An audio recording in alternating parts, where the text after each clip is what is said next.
All right. My good old friend Shuhei Kondo, or Shohei. Okay, Asmongold, work your magic with this one.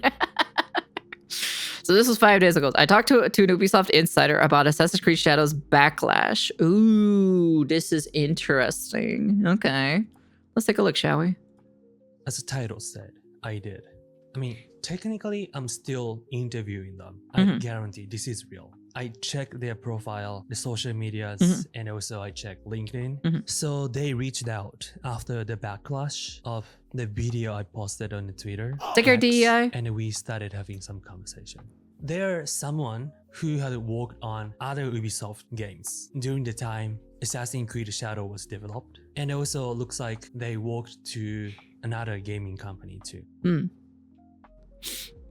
So to the respect of the person's voice and intentions in reaching out to me, I'll share most of the interviews here to avoid being identified by their writing style. I changed the grammar slightly, and in the series, I'm going to have AI read their message aloud. Okay. So today, let Jeremy G read. Our conversation started with this topic. I wanted to give you some insight into the destroyed shrine situation as a developer.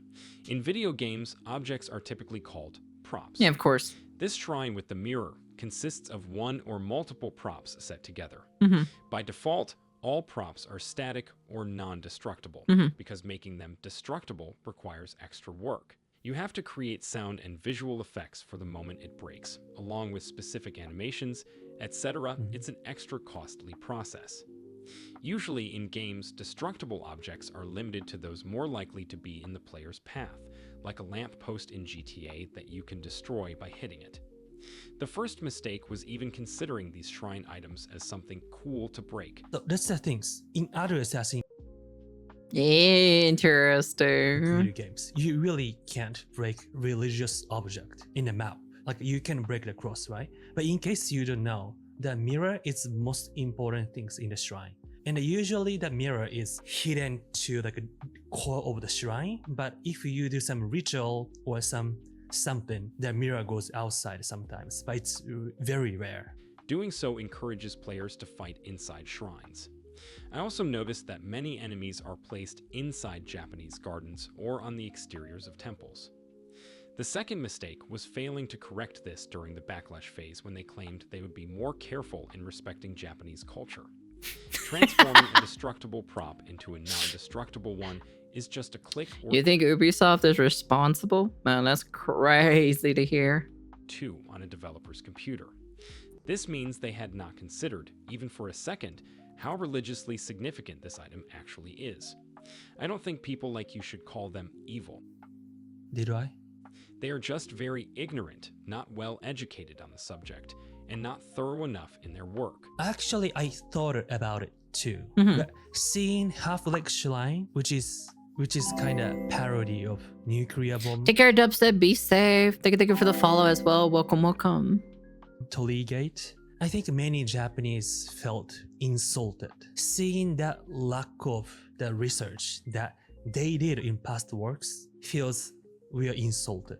Like we are not treated fairly. But they're gonna explain why that happened. Oh. I'm sure the Ubisoft team is doing everything they can to avoid further backlash at this point, so this issue either... Well, that kind of failed already because they did a fat female sumo wrestler, you know?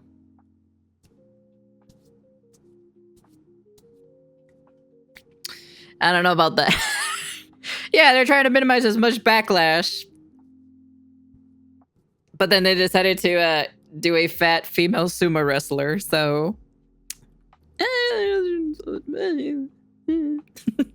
didn't cross their minds, or they changed it in the final game, but not in this preview version, which was likely made around December. I really hope they disabled the breaking the shrine mirror, because it's very important. For example, fixing the extremely tall and unrealistic Sakura trees is probably too late now. I'm sure they were aware they were too big, but sometimes in games, developers decide it's less realistic, but it looks cool. In this case, it was a major mistake on their part because they are trying to build a realistic weather and landscape simulation. I'm pretty sure they made the sakura trees oversized on purpose, so they would be visible from a long time. I think Ubisoft does not have a single Japanese person in their workforce. Everyone's all in the European region. They're mostly French, if I remember correctly. What do you mean? What do you mean? Yes. What are you talking about? Ubisoft doesn't have. Do we need to pull up the Ubisoft team thing again from Asmongold's video? Distance. Yeah, that makes sense. That explains why Sakura tree is so extremely big. However, their mistake was underestimating how important sakura is in Japanese culture, where everyone knows their details very well. So having these interviews, I started to think there's a good people in Ubisoft. So it looks like the person I interviewed, they really understand what Japanese think. And I asked the question.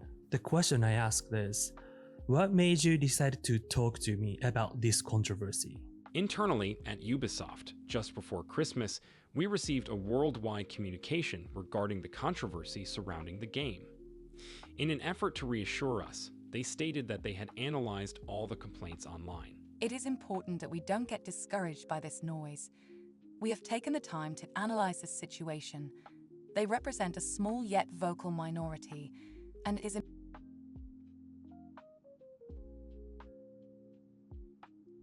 So you're saying Japan, right, where this game is based off, is a small vocal minority.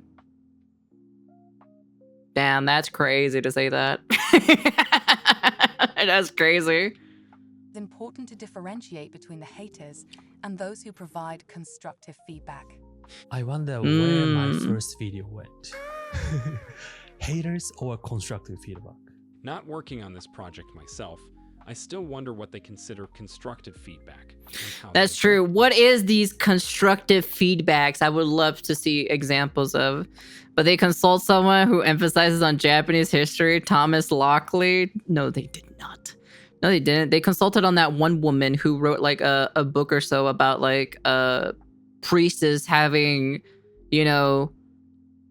priestess having the segs on minors. I'm just saying. It. So I was not reassured as they had hoped. We were instructed not to comment on these attacks and to ignore them. From the outside, that's another leaks stated too, right? Because I've heard of it. It seemed as though the only issue they acknowledged from the community was Yasuke being African and his origins in Japan. They did not communicate to us, their worldwide employees, any specific mistakes in game design, story, or the portrayal of Japanese culture. However, they did state in both internal and external communications that they were working to improve as many inaccuracies in the Japanese setting as possible. For example, the shapes of tatami mats. A little sad not to see square tatami mat. Yet, they were very vague and did not clearly explain why addressing these inaccuracies had suddenly become so important before release. Around the same time, reports surfaced online stating that the first delay of the game was partly to address historical accuracy. Meanwhile, a respected leaker claimed that some of Yasuke's story and how he's portrayed in the game is being altered. Yeah, so it's because for the marketing in Japan, they literally said like a historically accurate, and then they care about historical accuracy. Yep. And seeing a lot of inaccuracy. There it is. There it is. It's right there. It's right there. See, as a Japanese, feels insult or like looking down on or really ignored. Like it feels like it's like a just Japanese culture, like just like a samurai cherry blossom done. That's what we felt. I don't have precise information about this, but it was clear they were concealing major mistakes in Yasuke's storyline, which led to re-recording some audio lines and editing certain cinematics. It's interesting. That's interesting to hear that. Definitely whether so they Yasuke redid was some samurai stuff or not. Because in the beginning, even in Wikipedia, Yasuke was a samurai, right? But now, after this controversy, there's a lot of Japanese real historians started saying there's almost impossible to call Yasuke a samurai at a time. I'm not gonna talk about this. Just Google it if you doubt. So again, my main concern was that the debate seemed to focus primarily on whether Yasuke was technically a samurai in title or simply a legendary warrior. This seemed like a very minor detail. Thank you for the follow. Welcome, welcome. Circulating online. So next question I did is, how do you personally see this controversy?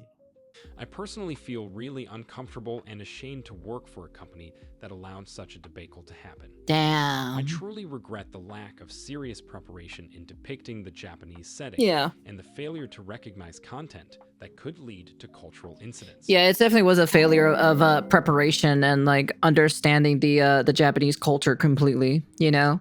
I think all they did was just search up on Google instead of actually going to Japan and learning the rich history of Japan itself, you know, compared to what Sucker Punch Studios or so, where they actually like went over there. I think if I remember correctly, it's what I heard that they went over there to understand, you know, the history and like everything surrounding the whole, you know, Ghost of Tsushima and everything like that. The fact that they secretly hid and fixed the worst mistakes before release, without taking responsibility or admitting their errors, feels like the worst part to me. I'll conclude my answer with a prime example of why Ubisoft completely deserves the backlash. Assassin's Creed Shadows censored in Japan to remove beheadings and limb amputation. The late-stage censorship of certain aspects of the game, such as dismemberment, in the Japanese version further reinforces my belief that Ubisoft did not take the necessary steps to anticipate such issues. I have experience with CERO's gain rating process, and so does Ubisoft. We are supposed to work with them during a milestone called the age rating phase, which takes place around the time the game enters its beta stage. For Assassin's Creed Shadows, this should have happened at least 6 to 8 months ago. The fact that this level of violence... Because traveling to Japan is expensive, not my fault that they didn't implement the rating fast early. Shut the fuck up. Past CERO's checks at that stage suggests that Ubisoft either failed... Wait. No, because you want to know why? The reason why, didn't Ubisoft had a studio in Japan? But then I think if I remember correctly, they just closed it down just recently. They had a studio in Japan. So why didn't they have that specific dev team work on it over there? To provide enough examples and data for a proper analysis or at least get like, you know, the history, photographs, fucking everything that's like important about, you know, Japan culture itself. Last-minute design changes. While many other games are allowed to depict dismemberment in Japan, I'm fairly confident that CERO's restrictions mainly apply to extreme violence against innocent or defenseless individuals, such as priests or civilian women. This is a well-known fact in the industry, and Ubisoft should have anticipated this issue months ago. That's something I never looked at it, but also started concerning what's going on about level 1 unarmed woman and no penalty, eliminating that NPCs. So next question I did, do Ubisoft employees discuss internally? Have there been any conversation about Japanese reactions? Because I really want to know if they care about Japanese That's people. true. I think most employees are quite uncomfortable giving their personal opinions on Ubisoft's version of Yasuke, even during a coffee break in the office. They are afraid of being accused of racism in this very DEI-driven society. Also, we have been seeing the Ubisoft backlash online for years now. Wait, that's really toxic environment. And I'm sure it's happening pretty much anywhere. Yeah, it actually has, because we saw a video of how this one person, how there's like this whole DEI thing in their company or so, where you have to like, you know, treat others, you know, how they want to be treated, you know. But like you gotta respect their like their weird comfort zone boundary thing or so, or whatever, you know. Apparently the platinum rule or so, I think that's what it was. There's the golden rule and then there's the platinum rule apparently. So it's hard for most of us to really focus on just one case within this whole series of backlashes. This is basically the reason I wanted to talk to you. I don't know, my guess is even it call Ubisoft JP, but it would fill with full of France people who eat sushi using forks. Yeah, you might be right. They might have sent like some of their people from France to, cause like who wouldn't be excited, right, to go live in Japan and you get to work, you still get to work in the same company, but you get to live in Japan, So I wouldn't be surprised if like maybe some of their employees are literally over there, and all that stuff. So yeah, because I would understand completely. Even I would be excited too as well if that's how the studio was made. And help your opinion get the support I felt it deserved. As developers, we are under NDA and cannot give our personal opinions about our own games publicly online.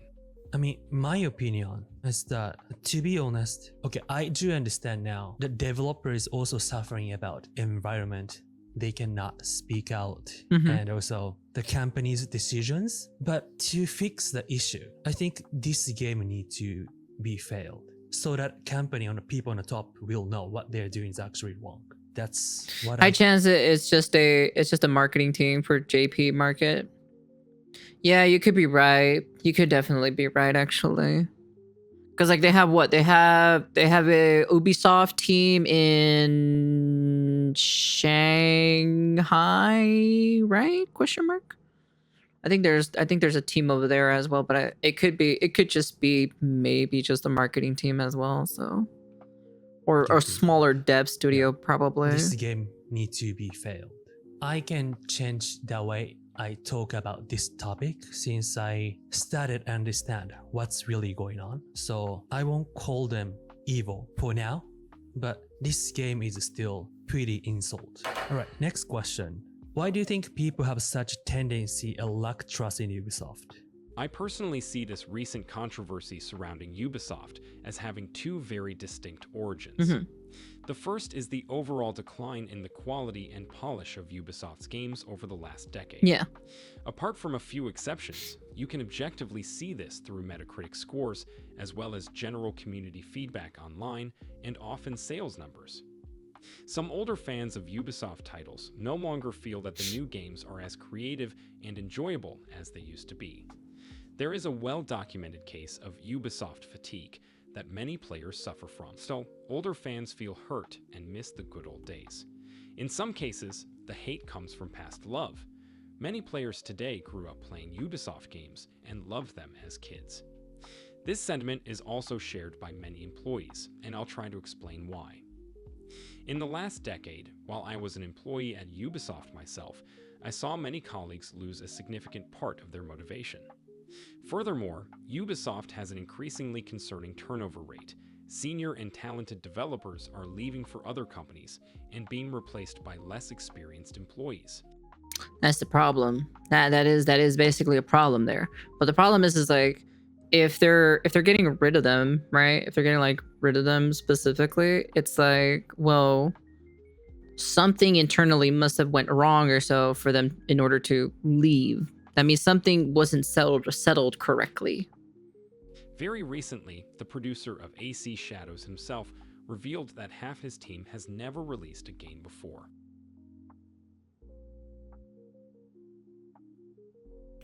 Oh my goodness gracious me. So another leak is saying the same things too. So it's really happening, and this is the issue. The workers in Ubisoft really losing the motivation, and then they're replaced by less experienced employees. From gameplay in the trailer, you can see it. As you can imagine, this has a serious impact on the quality of the game. Yeah. Now I'll detail more about why people are becoming demotivated or leaving Ubisoft. For profitability reasons, AAA game companies will ask developers to work on the same kind of projects repeatedly. They'd focus on specializing their workforce as much as possible. For example, if you were a programmer in charge of enemy behavior, you would be asked to do that for the rest of your career. Within Ubisoft, if you worked on a franchise like Far Cry or Assassin's Creed, management would do everything possible to keep you on those franchises for as long as possible to improve production efficiency using safe pipelines. I see. I understand completely, right? But at the same time, it's like, it gets boring It actually does get boring. The problem is they keep shitting out these games over and over and over again, but then it just gets tiring and boring of doing the same thing over and over and over again, you know? To make things worse, Ubisoft has become well known for repeating formulas and rarely trying to reinvent the wheel. Yeah. You could even be asked to create a simpler version of enemy behavior for the next project, possibly because the person who originally coded AEI no longer works there. I believe this phenomenon also creates fatigue among developers, leading to a lack of motivation, which can eventually result in burnout or even depression. Many colleagues I know, including myself, dream of returning to smaller and more creative projects. Unfortunately, that rarely happens at Ubisoft. And whose fault is that? It's the higher-ups. The higher-ups are the ones to blame every single time when it comes to this stuff. So, I truly believe the current Assassin's Creed team is weaker and less experienced than it was during the series' golden age, such as with Black Flag. Yeah. So they changed. They really don't have ability to create that same quality as it was before. In result, from Japanese perspective, as AAA company, I think if they want to say like historical accurate or kind of stuff, I believe they have a responsibility, right? Yeah, they do. To me, it feels like they're just doing for money. Like they just don't care about responsibility. But again, these developers are not the one who made decisions.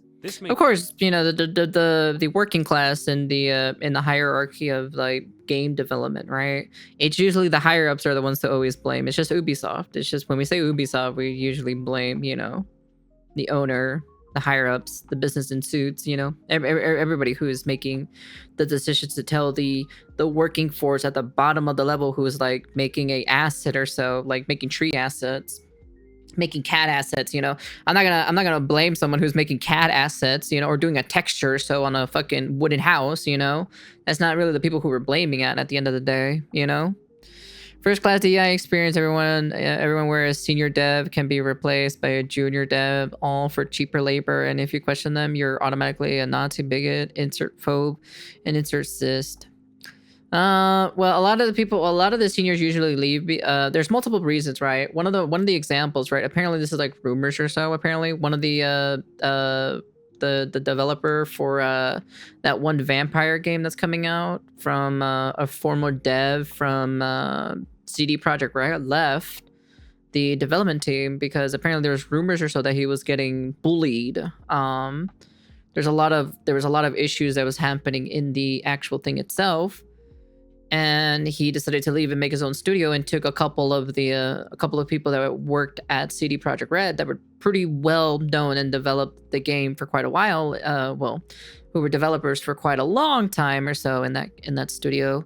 They just had to go and make the studio, and then brought some over, and then, well, Lord and behold, you got whatever they're called. What is it, Red Wolf or something like that, basically. So makes it more likely for them to make mistakes in an environment where many team members have never worked together before. The second point of controversy is the political and very unclear messaging Ubisoft conveys through its games. Mm-hmm. This started around 2018, when many spokespersons for Ubisoft games insisted in interviews that their games were not political. However, most game settings and stories used past or current political and social trends, such as the war on drugs, revolutions, societal collapse, and corruption. Many journalists concluded that Ubisoft was cowardly using politics in a superficial way, just enough to generate sales and interest by giving the impression that their games had deeper meaning, but without truly committing to serious analysis or deeper messages. All these titles had shallow and superficial plots, and concerns about writing quality have been growing for over a decade. I think it's safe to say that the majority of lower-level employees at the time agreed with this, and so did I. In the past, Ubisoft was known for deeper stories and stronger messages in games like Beyond Good and Evil, Valiant Hearts, or Splinter Cell. Or at the very least, for fun and lighthearted tones in games like Rayman or Rabbids. Of course. Then, a few years later, the woke/inclusivity debate started online, fueled by movie and video game franchises that underwent abrupt changes in tone and vision, which felt forced to some fans. That's very interesting to hear that, actually. This felt even more forced from Ubisoft because around the same time, the Me Too movement triggered a wave of employees speaking out about their experiences with mental or sexual harassment. So that was really the turning point for the Ubisoft. This reckoning quickly snowballed into a situation where most Ubisoft studios had one or multiple proven cases of harassment. As you can imagine, public and internal opinion of the company became even worse. My personal take is that high-level management insisted on pushing as much DEI content in games as possible to force a positive shift in Ubisoft's image and redeem themselves for having protected perpetrators of harassment. Most players perceive this as an insincere and reactionary push for inclusivity. Acknowledging this doesn't make someone racist, by the way. Now, with all this context explained, I think it's easy to see why the Shadows controversy became such a big deal online, and with good reason. So for now, that's all. So Ubisoft is watching these videos. To me, it really sounds like company's direction is really wrong. So my idea, not my idea, I think true definition of DEI is that people needed DEI to prevent this, right? To prevent this happened. But DEI they have, it's wrong DEI. But yeah, it's the company's direction's fault, 100%. I think it's just horrible leadership. And then I don't know what kind of DEI people they hired, but I think that's the problem. Because again, DEI originally exists to avoid this happened. But they're doing the opposite. They just hiring wrong people. Know your fucking place. I really hope Trash. they watch this video and change that. The breaking the mirror stuff in the shrine. According to them, it's just one click. So it must be very easy. But realize that hate comes from ignorant too. Because this happened from ignorant. Right? And then people who I forgot what they're saying, but like leaving like mean comment to my ex. I believe they're ignorant than mean people. They really don't know what they're talking about. So we should know those hate comes from ignorant too. Even they think they are against hate. Actually, that immatureness and ignorant is making another hate. So it's a pretty complex situation now. But having this interview, I started having more clear vision of what's really going on. And as I said, I'm still interviewing. I asked very interesting questions. Is that true Assassin's Creed Shadow is made in China? Some part? Any possibility? Is that true they hire some bot to like the videos or so on? I don't know if they can answer that questions, but I asked already. And I'm sure they're gonna watch this video. So if you guys have some message or some question or anything, let me know in the comment. Not me. Let people know the comment. But let's be nice. Hope this video help you to have some that pictures of what's going on and what's really going on at Ubisoft. And stay tuned. Stay healthy. That's interesting. That is very interesting indeed. It's very interesting to hear somebody from like Ubisoft things itself, but we're not done yet. This is only apparently just part one. Apparently there's another one. There's another part for this one too as well. So let me pop that up real quick right now.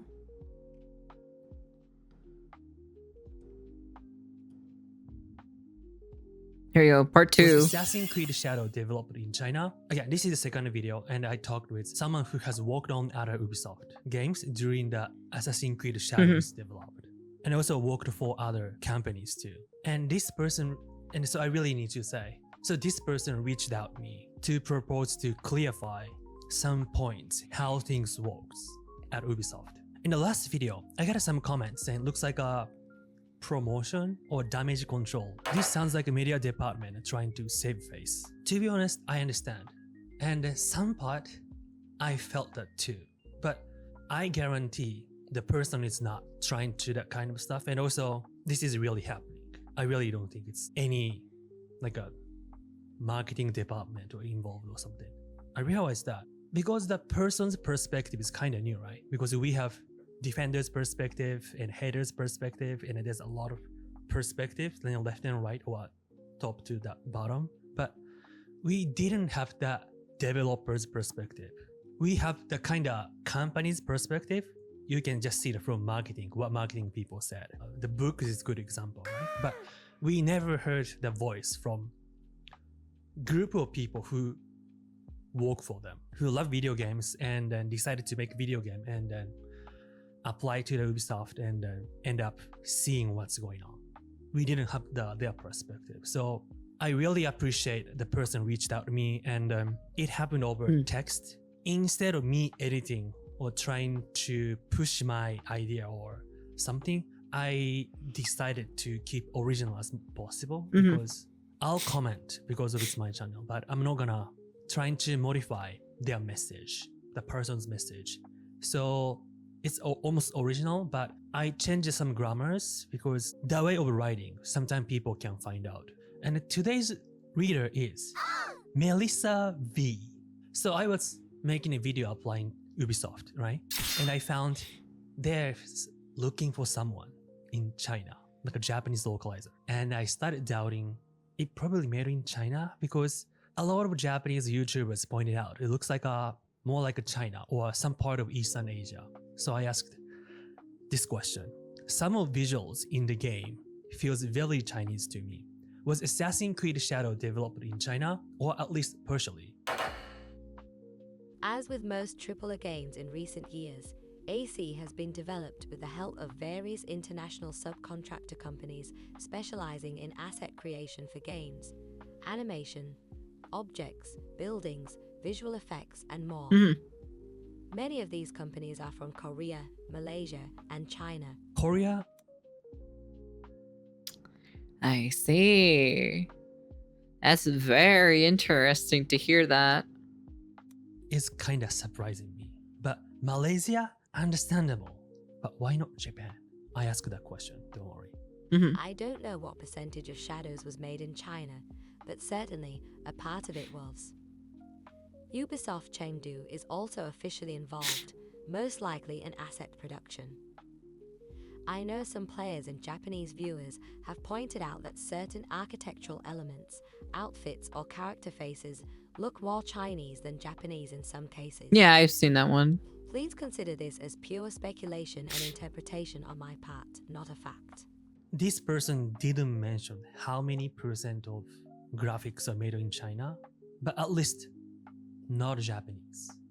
That's the things. However, this could be a side effect of subcontractor artists being influenced by their own Asian, non-Japanese backgrounds and culture, unintentionally incorporating those elements into the game. To me, it sounds like this person is really implying there is no Japanese team in the core of the development. While similar work relationships... You might be right. Then you might be right, Dark. It might be just the marketing team for Japan then. If there is no, Chinese, Japanese, it doesn't matter. They all look the same. We do. Sorry, I said we. They do not look the same. I forgot. Yeah, I am part Asian, but I'm not fully Asian. I'm mostly Hispanic, so that's why. Exist in most Japanese AAA game productions, a Japanese art director would be more likely to notice any deviation. Well, actually, to be honest, it's kind of funny though, because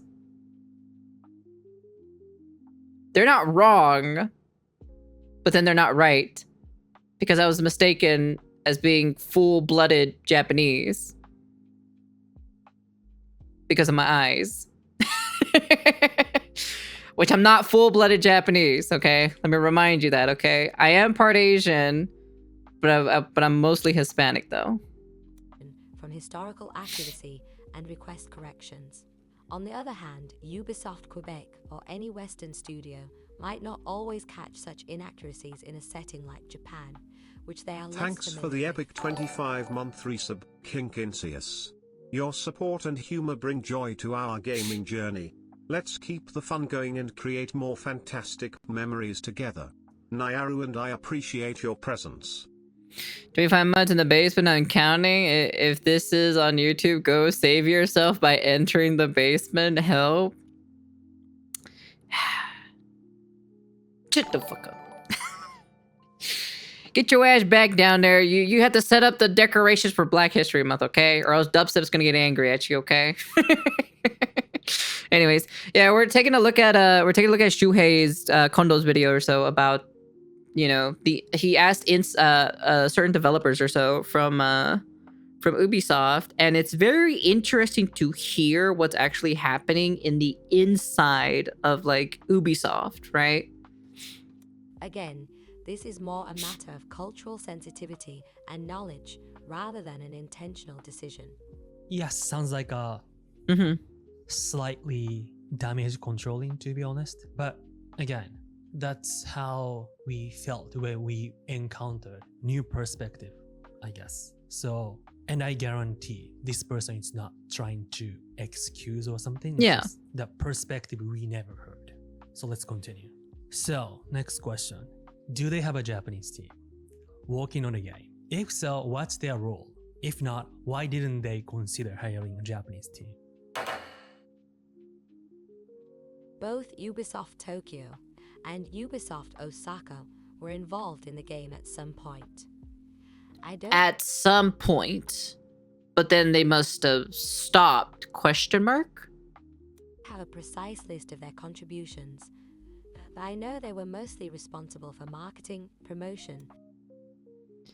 Dark was right. Dark was really right there. Yep, there it is. There it is. He was right. He was right on the nose. Take care. Take care. Be safe. Some research and cultural accuracy efforts. Sounds like they're not in really core, Yeah. right? And Yeah. I believe it must be marketing. However, I have no specific information on how cultural accuracy was handled. Both studios are relatively small in terms of manpower and do not have as many developers as most other Ubisoft studios. Additionally, I know for a fact that a large number of their employees are expats rather than Japanese. It doesn't surprise me that, despite this... So wait. Their employees are expats rather than Japanese. Yeah, you actually might be right there. So there either there is none or very little of Japanese workers in these specific quote unquote quotation mark studios in Osaka and Tokyo. Was it a Tokyo? I don't know. I wasn't paying attention. I forgot about that part. But yeah, I know that the Osaka one was there. But it's very interesting how they kind of basically did not have a development studio here for this game itself. Are expats rather than Japanese. It doesn't surprise me that, despite this episode being set in Japan, there was no large-scale recruitment process to expand these studios' roles in the game. When AC had an episode set in France, very few Ubisoft French studios were involved or consulted for accuracy. So for this also I can take as Interesting. the Unity, we didn't have a lot of French people to work on historical accuracy. But at the same time, I can tell when they mentioned about, they said, despite of this game is set in Japan, there is no large-scale recruitment process to expand the studios, the roles in the game. This part also, to me, sounds like they're complaining or criticizing why they didn't do that. Like it should have done. Even it's not Japanese, they should spend more money to do historical accurate. I can read this message from this way too.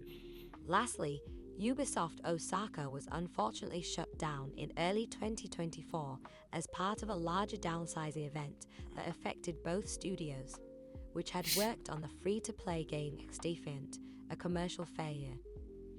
From what I know, this does not appear to be related to Assassin's Creed.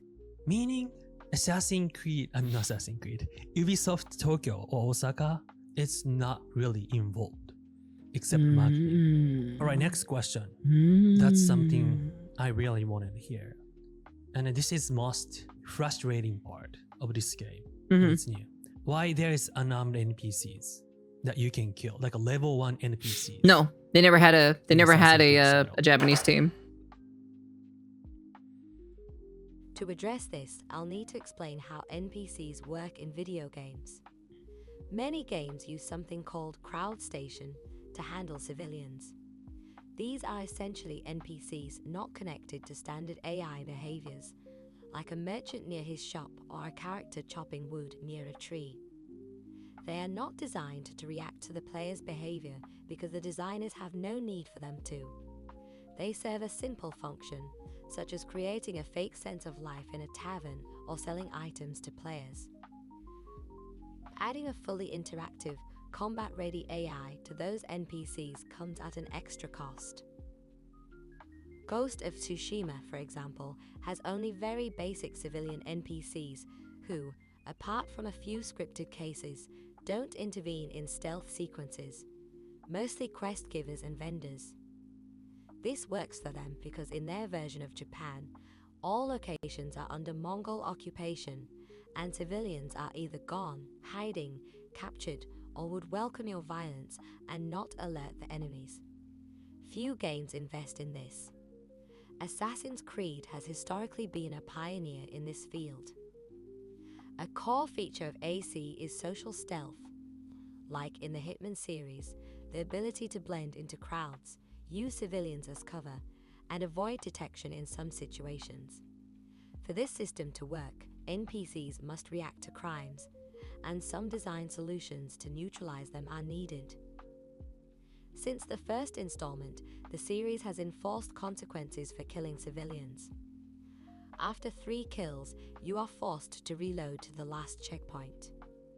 Remember, you also have the option to strangle them to sleep instead. This design lasted until AC Odyssey, where Ubisoft Quebec introduced a bounty hunter system instead. Instead of reloading a checkpoint, repeated murders attracted powerful enemies who could disrupt gameplay. This allowed players to be rewarded for peace or to become murderers, but with long-term consequences. This system was divisive, and Assassin's Creed Valhalla reverted to the old 3-kill rule. In the preview build of Shadows, it appears Nana's system was implemented. Players could kill civilians with little consequence. However, animals and likely children remain unkillable. This omission is odd, as such systems are typically developed early. I was personally very perplexed by this and did some research to determine whether the preview demo represented the final design or not. I'm pleased to confirm that, after internal verification, in a more recent version of the game, Yasuke is affected by the 3-kill rule, but it's unclear why it wasn't active for some preview players. My question is that there's 2 different unarmed NPCs in this game. Level 1 NPCs in the castle, and you can attack, and probably no penalty. And the other unarmed civilians in the outside of castle, like in the town, that might have 3 penalty rule, as this person suggested.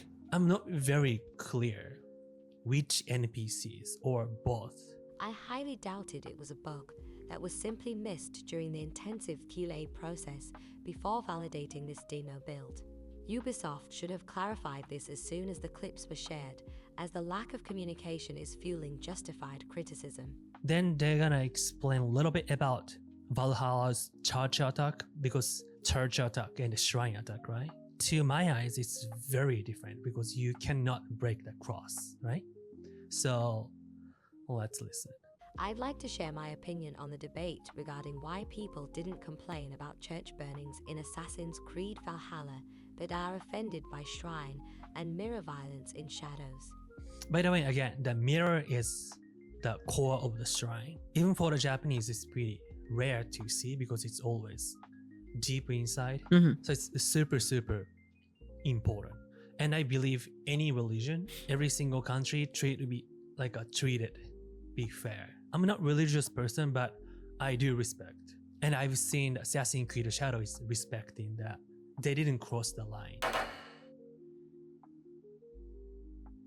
I'd like to share my opinion on the debate regarding why people didn't complain about church burnings in Assassin's Creed Valhalla, but are offended by shrine and mirror violence in Shadows.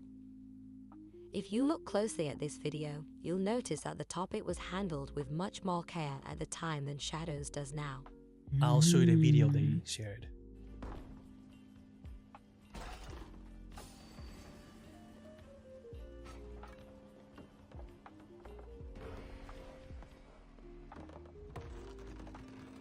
First of all, planes a Viking attacking England. It is your job to do so. You are an invader in a country at war. This is completely different from AC Shadows. Yeah, of course. Yeah. Where Yasuke is supposed to be part of the local society in a relatively peaceful context. Yeah. The cities he visits are not at war, and he is not an invader. Furthermore, in the burning and desecration of the church, you can see that the stone building never collapses from the fire. Inside, apart from doors, there are no destructible items related to Christianity. There is nobody inside. No priest is threatened or killed. You can't even scare a priest away. This feature was designed as respectfully and carefully as possible, considering the historical reality of Viking raids on churches. See? There's that historical accuracy part again that she just said right now. As possible, considering the historical reality of Vikings raiding on churches. So if this is a person that is an insider of Ubisoft, right? That means that Ubisoft does care about historical realism. They do.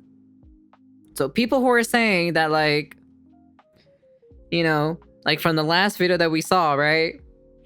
About all this, like, oh, it's just a video game, blah, blah, blah, and all this other stuff. Well, Ubisoft does actually care about historical, actual realism and historical facts. Because they just said it right here about the Vikings raiding on churches back in Valhalla. So the difference is between Valhalla and this game is that that game was treated with more time and more respect and more thorough research, while this specific game was none of that, to be honest. There was zero of that shit. Historical reality of Viking raids on churches. So that's really insane that they really didn't care. The previous interview, it said they really didn't much care about Japanese religion, but why? I'm talking about Ubisoft and the people who really support. Yeah. I don't know why they're not trying to understand other culture, but they're always attacking, like really not trying to understand. So yeah, they did for church. Why not Japanese Shinto? Alright, so next question is, I really want them know how Japanese feel, right? So I ask the question, do you think any Ubisoft employees, or even you, have watched my channel or other Japanese YouTubers discussing this topic? Because there's a lot of Japanese YouTubers. Some of them has very big channel and complain Assassin's Creed Shadows. But in Japanese, speaking Japanese in Japan is no solution because Ubisoft is not located in Japan. So if you want to complain, let them know, not just your viewers. Yeah. I did watch your channel before AC Shadows was announced. Thank you. I was actually looking forward to seeing your reaction to it. At the time, I had no idea about the game's quality. I am not aware of other employees having seen your Assassin's Creed content until the mirror video went viral. After that, I know it was discussed by many employees. Meaning, last interview, they're saying they need to identify like a minority voice or complaint or hater. It implying, I'm not sure, I'm just guessing from this interview. Most of them are not focusing Japanese voice, I guess. I'm not gonna use the word evil to attack developers, but I still use evil for their leadership. Leadership is evil. But developers, please disable that shrine. That's insane. And also, if you are disabling like a scaring priest away in the Valhalla, why you are still keeping a lot of NPC in the shrine? I mean, Shinto is Japanese religion. And next question I did was pretty personal, but I'm sure you guys want to know. Do you think Ubisoft or related parties hire people to use bots or likes and comments? Oh, here we go. I've heard the rumors, but haven't had the time to investigate that theory myself. I think anyone can take the time to fact check this. So I did. And most likely, yes. But they didn't answer. Most likely, yes, according to ChatGPT. And I think some of you noticed that a lot of Assassin's Creed accounts on X Thank you for the follow. suddenly Welcome, promoting welcome. Assassin's Creed Shadows. Are these just fans, or could they be a part of a marketing effort? I've noticed this too, but I don't have a solid theory on it for now. But what do you think? I don't know. I don't want to do false accusation. And this one, I really wanted to ask. Do you think my video takedowns could be a duet to bot attacks? Video takedowns can be requested by Ubisoft directly to YouTube, as has happened in the past, for example, in cases of leaked footage. I don't know if they would take such action against a video like yours. The fact that thousands of other negative videos about them remain online is a strong indication that they are not involved in this particular case. So I really don't know why. And why that happened 12 times. That's true. And last question in this video. As a Japanese, we wanna know what's going on with how that happened. That Half-Leg Shrine, they're trying to sell the toy, but kind of mocking nuclear bomb toy. And Nagasaki. At Ubisoft, these kinds of merchandise or non-game products are usually conceptualized, designed, and approved by the publishing and marketing departments, not the development teams. Game directors typically receive information about these products only after they have been approved, and while they may sometimes be involved in the validation process, they are often too busy with other responsibilities to be deeply engaged. I believe this applies to the half-broken Tori figure. My theory is that an artist without knowledge of Japan came up with the idea after a quick online image search. It was visually striking and unique. Upper management loved it, and it went through a quick approval process. So they must have went to Google, right? They must have probably went to Google or whatever search engine they decided to use, right? And decided to do, let's see. I misspelled Torygate.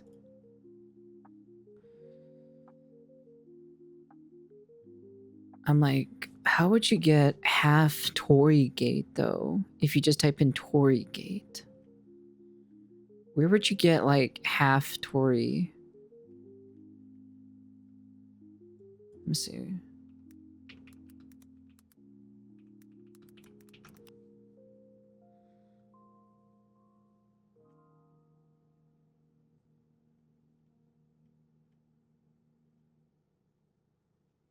I'm like trying to think possibly is like, how would you get like where would you go to the point of having like a half Torygate? Let me see.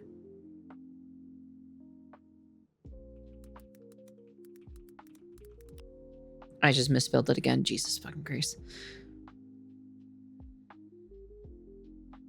I'm just like trying to think like what would I search up for like Torygate, but then like have a half Torygate showing on here, you know?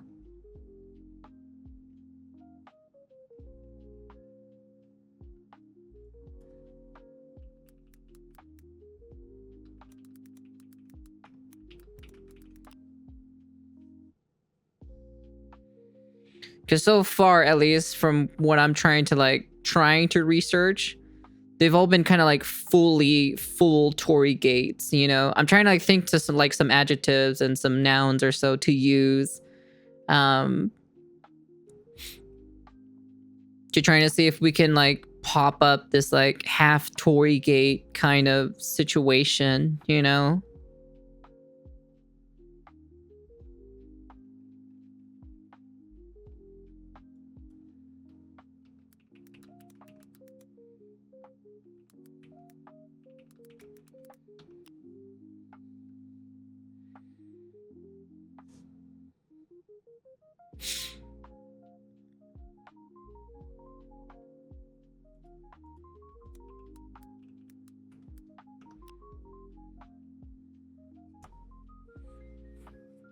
Because my conclusion, at least so far, from what I like try to search or try to type in, you know, has not really fulfilled as much as I thought it would be. So I'm just kind of wondering, where did they ended up going with this here, you know, with the whole half Torii gate thing, you know? That's kind of my question to ask.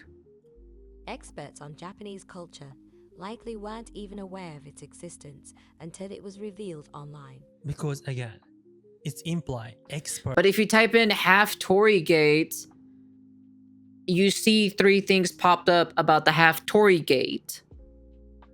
That's my question, is like, where did this half Torii gate popped up from if they didn't know about the half Torii gate? But for me typing it in, it shows up there, you know? So something isn't adding right here, you know? Something is definitely not like, Part of Japanese history is not Japanese. I'm confident that over 100 Western employees in Ubisoft's marketing departments saw this before it was produced. To them, the Torii was just a cool pop culture symbol of Japan, rather That's very interesting. than a religious landmark. If someone did realize the true significance of a half-cut Torii during development, they likely failed to convey its cultural and religious importance. Meaning, they really don't have any single Japanese in the team, and Yep. also don't know anyone who know about. And even then, like, I may not be like Japanese or fully Japanese, you know, because I won't say what part of Asian I am. I think I've already said it before in the past, but you know, but like, yeah, it's like I may not be like a fully, like, I'm not fully born from Japan and like I know all of the culture and everything, right? It's not like I know everything, right? But I do know some of the stuff. Even the funny thing about it is that this was taught in history class. The funny thing about it, like this specific thing, like the half Torii gate thing was actually taught in history class. Funny enough about it, because it was in like in history books of what I studied anyways, back in the Outer Realms. They showed this, like it was in the actual text history books of like explaining like, oh yeah, this is the blah blah blah, this and there, or so, because of, you know, the atomic bomb and, you know, and all this other stuff. And it's pretty interesting how like people don't know, apparently, which is very interesting, to be honest. So it kind of says a lot about like the education system quite a bit, you know? I'm just saying about like about the Western side anyways. Japan. But they are making video games set in Japan, and they're saying you can learn history of Japan and the historical accurate. Yes, they are using historical fiction in some interviews, but you really don't see respect you've seen in the previous Assassin's Creed games. So my opinion, after interview, I do understand developers are also kind of confused, because they don't have power to hire someone, right? Because they're just doing what they're told. Yeah, they do. Well, not the developers, but like the higher ups have the power to make the decision to be like, we need to hire people who are experts at this, you know, who are experts in Japanese. Because as you can see, all of our developers back here, they don't have any ounce of like Japanese blood in them, or understand, you know, the culture or the significance of Japan. So we need to hire people who are experts in this, you know. The higher ups can hire these kinds of people. So it's really toxic part of what's going on in this. This is bad direction Yeah. direction Yeah. of the company. I don't know who's in charge, but looks like a bad leadership. And they really don't know the consequences. Yep. They really don't know. No, they don't. Because of their Money. not very smart decisions. Japanese is suffering. Gamer is disappointed. And the developer is kind of suffering too. Yeah. Bad direction. And next question. And then also, even some people, if you are watching this, who felt like this is fake or something like that, I think you can tell this is real. Next video, I don't know when, but I want to hear a little more about personal opinion from this person, if they're happy to share, because you know, it's always to, you know, my video is not to promote this game or like not trying to damage control at all. I still believe this game need to fail, but It does. my intent is that just introducing new perspective and a clear view of what's going on, what we are missing. So yeah, not damage control. And still, this game is pretty insult and Japanese culture. All right, thank you for watching. If you enjoyed the video, please hit like button and please let me know your thought in a comment. And also, I'm sure some people at Ubisoft see this comment, so let them know what you think. All right, peace, samurai. I'll see. That's very interesting.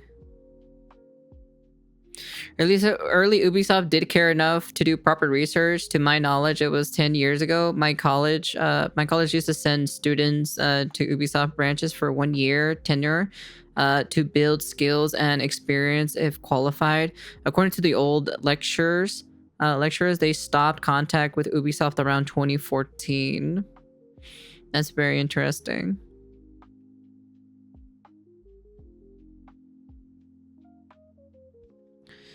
So it's very interesting to hear that, like, the Japanese team was not really much on having any hands-on with the development of Assassin's Creed Shadows. Apparently it was Malaysia, China, and Korea were the ones that were helping make this game, which is very interesting to kind of hear about this. Actually, I don't know, it's just interesting to kind of hear that, like, how this development is happening with this game itself and all this other stuff. It's just this weird shit, and it just kind of proves that, like, hey man, in order for us to send our message, this game needs to fail for them to learn and understand to not do their shit, you know. But hey, who knows? Who knows what's gonna happen in the future? Depends how many they sell. They're probably not gonna sell that much, to be honest. But hey, it is what it is. Anyways, that's the end of the video. You guys can comment, like, subscribe, do all that fancy jazzy stuff. It's very interesting to kind of hear, like, not just one insider, but two insiders. But apparently there's also going to be a part 3 on this actual situation itself, which I wouldn't mind actually listening to it. And at the end of the day, you know, Shohei Kondo, as always, I was subscribed to him for like, for a while now. It's been like a while I've been subscribed to him, so I do enjoy watching his videos from time to time. But anyways, that's the end of the video. You guys can let me know what you guys think about this, and yeah, peace.